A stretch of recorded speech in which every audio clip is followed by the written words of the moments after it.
Hi, this is the 4.0 Impact series where we speak to CEOs, CIOs, founders of interesting companies in the green tech space that are that are doing something pioneering and leading the way in their field. Look, today I am speaking to Robert Luo from a company called Mitero over in the west coast of the USA. Now, I'll let Robert talk in more detail, but Mitero are doing some really interesting and innovative things in terms of to help eradicate or help reduce global plastic pollution. So look, we'll just jump straight into it. Robert, if you wouldn't mind just giving us a brief introduction to yourself and Mitero. Absolutely. Thank you for having me, Leighton. It's very honored to speak about what we do at Mitero and very inspiring. So my name is Robert Luo. I'm the CEO and co-founder of Mitero. We are a synthetic biology and advanced material technology company that converts biomass waste into bio-based polymer that can be used to end microplastic found in water and food. And essentially, we are trying to target a problem that happens in our life every single day, but people don't know about. It's the detergent and laundry pot issue. People use it to wash their dishes, wash their laundry, but little do they know that the film around these detergent laundry pots create microplastic. And these microplastic will flow into the ocean and come back from the water we drink and the food we eat. So our solution essentially can replace this entirely. Yeah. So look, let's kind of jump straight into it. I'd be really interested to hear a little bit about your backstory, and then that will lead nicely into, I suppose, like the genesis, the start of Mitero, and it should flow nicely. So if you wouldn't mind going into, just going back to the beginning, if you would, Robert. Sounds good. Personally, I am a serial entrepreneur. I have started 3 companies. The first 2 companies were both acquired, both software companies. And the third company, which is Mitero, happened when I visited my uncle's dairy farm in China back in 2018. At the time, I saw that he had buckets and buckets of milk waste sitting on his farm. And he jokingly asked me to help him find a better solution to sell these milk waste rather than dump them. And that was when the first idea of Mitero generated. In fact, the first product we created was a t-shirt, textile fiber, made from milk waste. I'm actually wearing one of our t-shirts today, and it's very, very soft. We had a great success of it before we decide, hey, let's create a bigger, meaningful impact on the planet on top of the fashion apparels. So that was created from milk waste from your uncle's dairy farm. That is correct. There you go. Okay.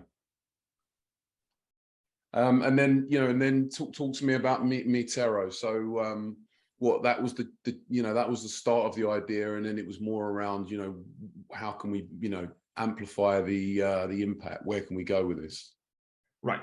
So the first way we thought about was let's reduce the food waste and also impact of the fashion industry, because we heard out, hey, fashion is very brutal, very dirty. But what exactly is very dirty? And that's when we decided to dig deeper into this industry. We recognize that this is a very long supply chain. There's material pollution, there's manufacturing pollution, there's processing pollution, there's even transportation. So we thought, in order to solve this problem at a bigger scale, we need to target what is most upstream that can change what downstream processing will be like. And that's why we decided we should make materials from scratch. And that's what we did. Even with the bioplastic we're working on right now, we're targeting what's the most upstream, the raw material, the formation of the resins, and then having these bio-based materials can change how downstream partners will process their materials. Understood. So Mitero has to talk about some of your investors, for instance, or your trade partners, because you're talking about I suppose impacting and influencing at at the production process, right? So you're working with Anheuser-Busch, is that right? Yes, we work with Anheuser-Busch? Anheuser-Busch and Unilever. We are co-funded by these two conglomerates to convert bio-waste into the detergent pod. This 100% bio-based detergent and laundry pod that we supply to Unilever.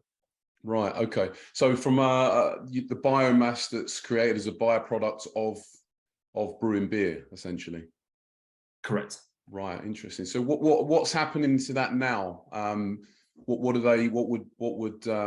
Anheuser-Busch be doing with that biomass right now? Right now, they'll either treat it as animal feedstock or bury it as landfill, unfortunately. Right. Okay. Okay. So you're taking away the problem of landfill, and what you're buying the biomass from them at a more competitive rate in some instances than they would get if it was feedstock. Correct. Okay. Interesting. Very interesting. And where are you at now with the business? I know it's an early stage venture, but what does the next 12 to 18 months look like? We have cracked the code to create this 100% bio-based solution, and this is the 100% bio-based resins that can use as a drop-in to the existing plastic infrastructure. Okay. And now we are looking to scale up our production. We already have 10 tons of annual capacity in-house, so we've already been supplying these to our partners, and we are at the same time developing a new technology that can lower the cost while scaling up our production. And the process is very much like brewing beer. So we design bacteria that will take different type of inedible biomass waste and even plastic waste. And these bacteria will then produce this type of biopolymer that we needed to make them into the resins you see here. And then what's afterward is exactly the same processing for our downstream partners. Wow, wow.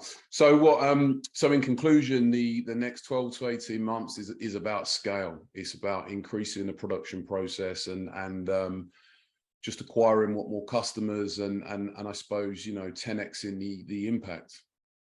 Yes. So one end we're scaling, and the other end we're continue developing our advanced technology so it can help us to crack more code, lower the cost, while at the same time discover what other opportunities can we acquire and what other problems can we solve.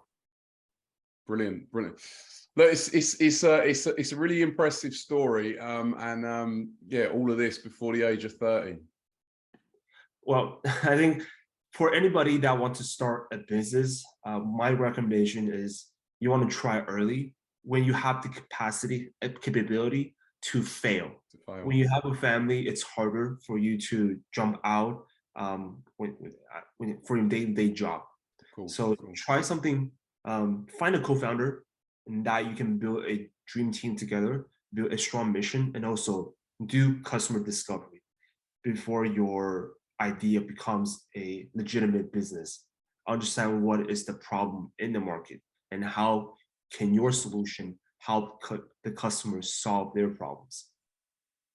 Love it, love it. Look, amazing advice, brilliant advice from someone that's kind of been there, seen it, done it, and also got the t-shirt, as you said at the beginning of this chat. So look, brilliant. Robert, thank you so much for jumping on this. I know that it's going to be found. I know that it'll be a lot of use to many early stage businesses out there or budding entrepreneurs that are thinking about making a switch. And look, it's a really interesting business. So I look forward to watching you grow. Well, thank you for having me today. Excellent. Thanks so much. Good luck. Best of luck with it. Thank you.